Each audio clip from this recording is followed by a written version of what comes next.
FIBA steps in and rescues the Kenya Morans from their financial debacle, but the coast is yet to clear. So this article is by Mozart Sport. So the Kenya Morans are up against the top opposition in Group D that has the Congo DR, Egypt, and Senegal. So the Kenya Basketball Federation, this article is by Mozart Sport, by the way. Mozart Sport provides one of the best articles to keep up with Kenyan basketball. So let's just get into it real quick. So the Kenya Basketball Federation talks with governing body FIBA to bail out the men's national team Kenya Morans from the brink of missing the World Cup qualifiers, and has borne some fruit.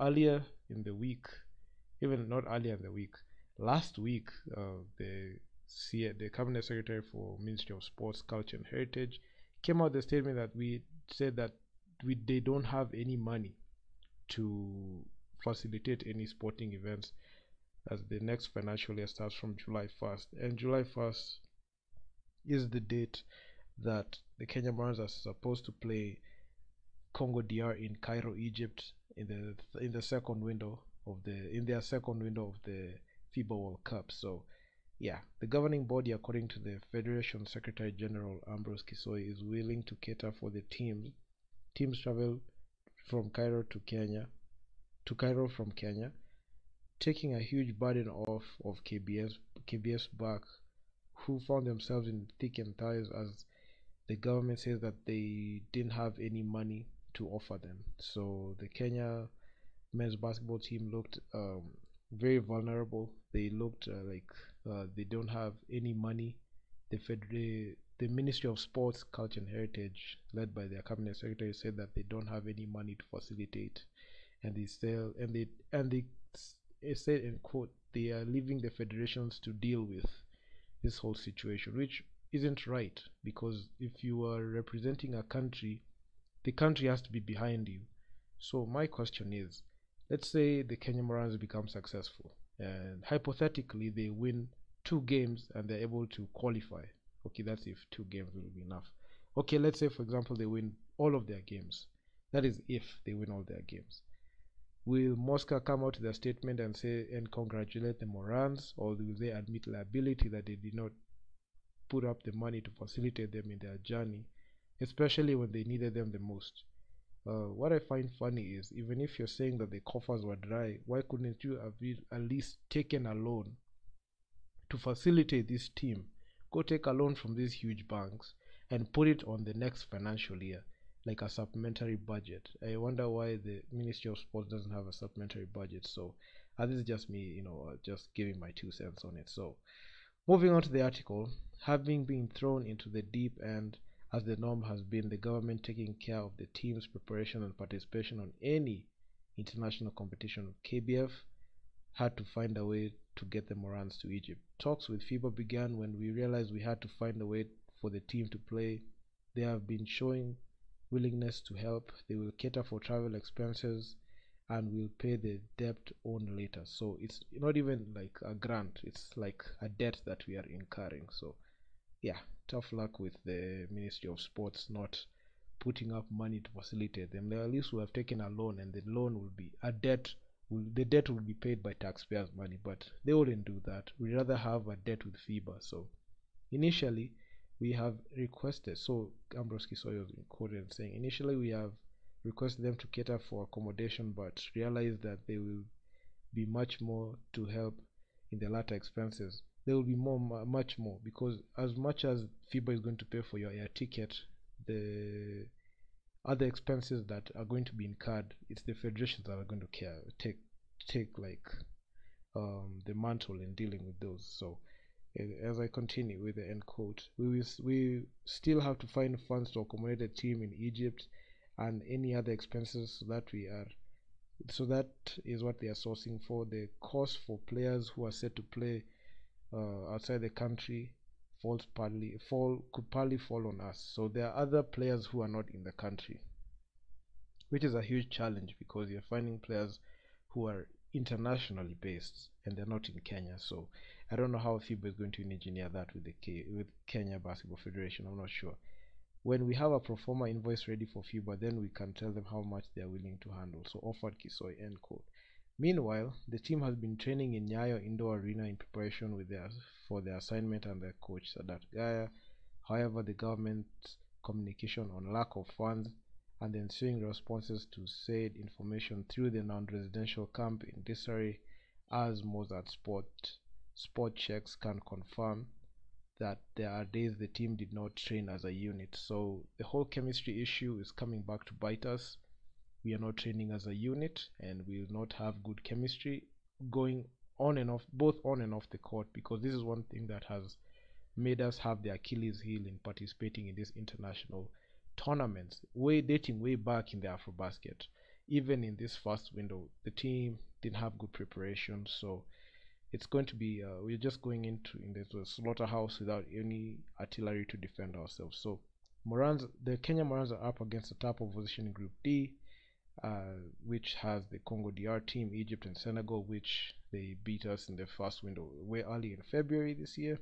The side lost all their matches in Dakar in February to put themselves in a tough place where they need victory in all 3 matches for a chance to proceed to the next level of qualification, which honestly we can't win back to back to back like that. A team like Senegal has been owning Kenya since 2020.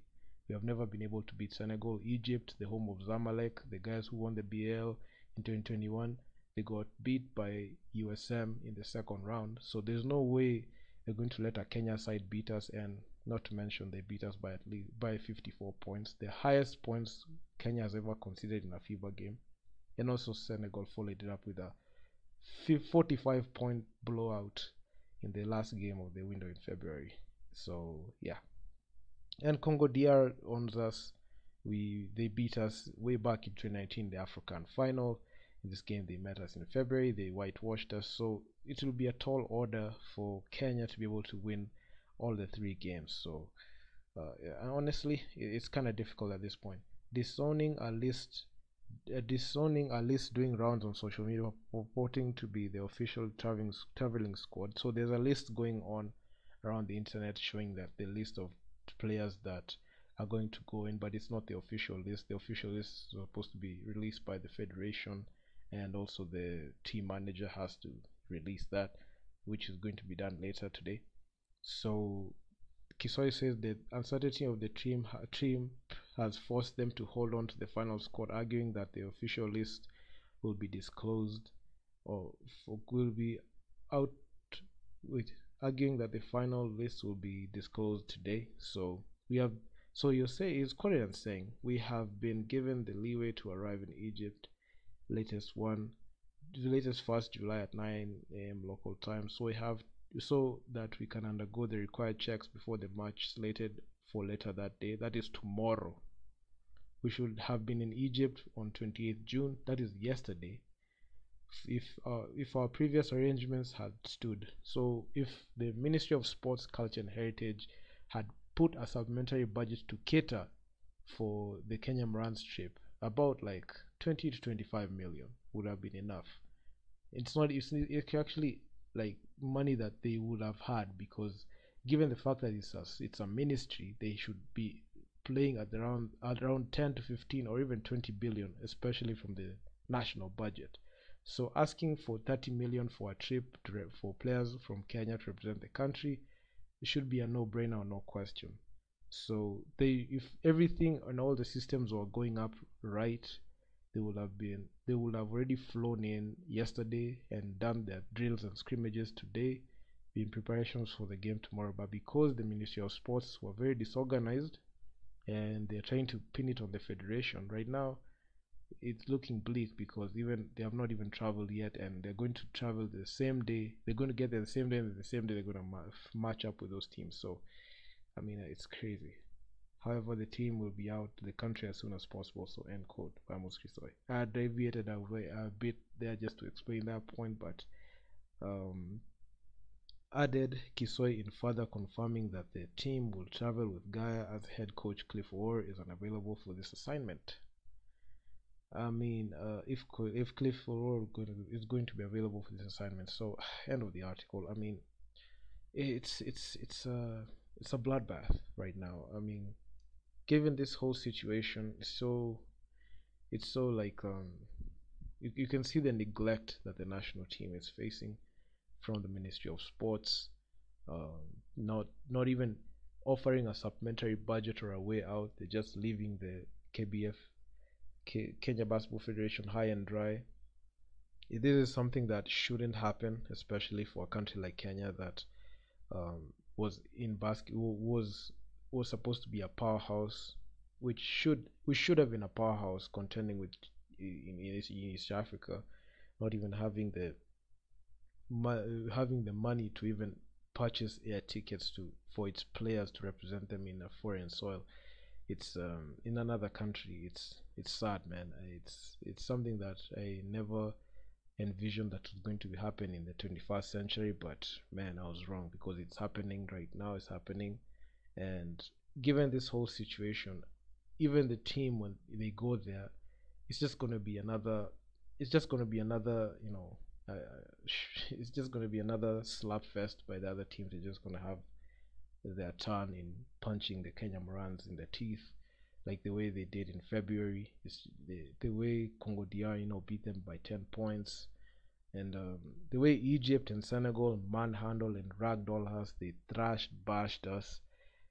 I mean, it would be an understatement if I said we're going to expect the same, because given the fact that even the official roster that is going to travel there hasn't even been released, while other nations have already landed there and they are preparing for their games. I mean, this is the end. I don't see us being able to pull off at least a win or even an upset, because all the teams there have our number. They have played us before.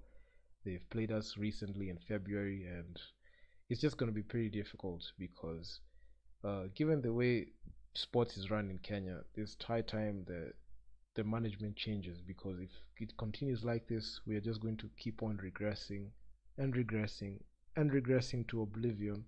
And given the way sports is being mishandled, it's just going to push us down the rankings. Given the fact that earlier this week I made a video on our power rankings. Out of the 16 teams, we're ranked 16th out of 16th. Even even FIBA knows that Kenya stands no chance against any team there. We can't even beat a team like Uganda, the Silverbacks. We can't beat South Sudan. We can't beat Rwanda. Rwanda lost all their games, but they didn't look as bad the way Kenya looked. So right now it's just a mute point.